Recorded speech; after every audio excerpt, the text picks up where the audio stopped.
سبابہ، یہ سبابہ اور تحریک کا مطلب حرکت دینا، تو مسلسل اس کو حرکت دینا یہ کیا ہے؟ سنت ہے۔ بعض لوگ بہت ایسا کرتے ہیں، اٹھاتے ہیں رکھتے ہیں، اٹھاتے ہیں رکھتے ہیں، نہیں، اس کو کیا کرنا چاہیے؟ اٹھانا چاہیے اور ہلکے سے حرکت دینا چاہیے۔ بہت زیادہ بھی دینے کی حرکت ضرورت نہیں کہ دائیں بائیں سب لوگ پریشان ہو جائیں، بلکہ کیا ہے؟ ہلکی حرکت اس کو دینا چاہیے۔ یہی بات علماء نے کہی ہے، شیخ بن باز اور بہت سارے علماء نے کہا کہ یہ اس کو کیسا کرے؟ خفیف حرکت اس میں ہو۔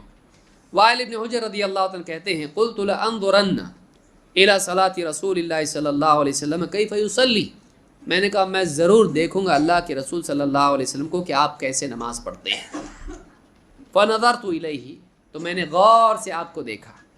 فوصف، تو حضرت وائل ابن حجر نے بتایا، قال ثم قعد وافترش رجلہ الیسری، آپ بیٹھے التحیات میں اور آپ نے اپنے بائیں قدم کو بچھایا، بائیں قدم کو بچھایا، اور ووضع کفہ، آپ بیٹھے اور بیٹھ کر آپ نے کیا کیا؟ قدم کو بچھا دیا اپنے بائیں، اسی پر بیٹھے۔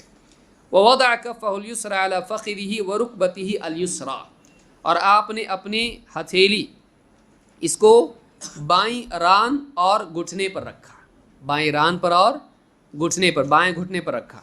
وجعل حد مرفقہ الایمن علی فخذہ الیمنی، اور اپنی دائیں کوہنی اپنی دائیں ران پر رکھی۔ ثم قبض اثنتین من اصابعہ وحلق حلقۃ، پھر اپنی دو انگلیاں، کون سی؟ آخر کی دو، ان دونوں کو کیا کیا؟ بند کیا، اور حلق حلقۃ، اور ایک حلقہ بنایا۔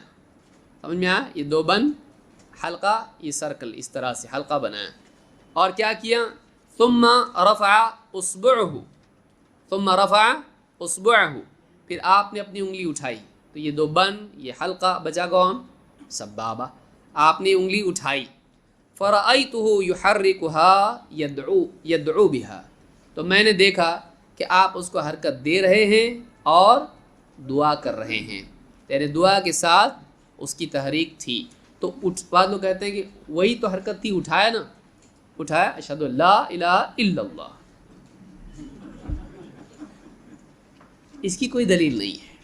لا پہ اٹھانا، الا اللہ پہ رکھنا، کوئی دلیل اس کی نہیں ہے، بلکہ آپ نے بیٹھتے دیکھو، آپ نے بیٹھا، یہاں ہاتھ رکھا، یہاں ہاتھ رکھا، پھر اٹھایا، تو اس میں بیٹھتے ہی انگلی اٹھانا اور اٹھانے کے بعد حرکت کا ذکر آ رہا ہے۔ تو جو اس کے علاوہ ہے، اٹھانا خود کیا ہے؟ انگلی اٹھانا حرکت ہے کہ نہیں ہے؟ وہ ایک حرکت ہے، لیکن اس کے بعد استمرار کے ساتھ یحرکھا، حرکت دے رہے ہیں، میں نے دیکھا۔ تو مسلسل آپ حرکت دے رہے تھے اور کیا کر رہے تھے؟ یدعو بہا، اس حرکت کے ساتھ اس انگلی سے دعا، یہ بھی دعا کا ایک طریقہ ہے۔ دعا کے تین طریقے ہیں، ایک تو یہ کہ چہرے کے سامنے آپ ہاتھ رکھیں، ایک یہ کہ مصیبت میں آدمی ایک دم ہاتھ اٹھائے، پریشان حال ہے، اور ایک یہ کہ نماز میں انگلی کے اشارے سے دعا کرے، یہ بھی دعا کا ایک طریقہ ہے۔ تو یہ نسائی کی روایت ہے جس میں آپ صلی اللہ علیہ وسلم نے یہ بات ہم کو سکھائی ہے۔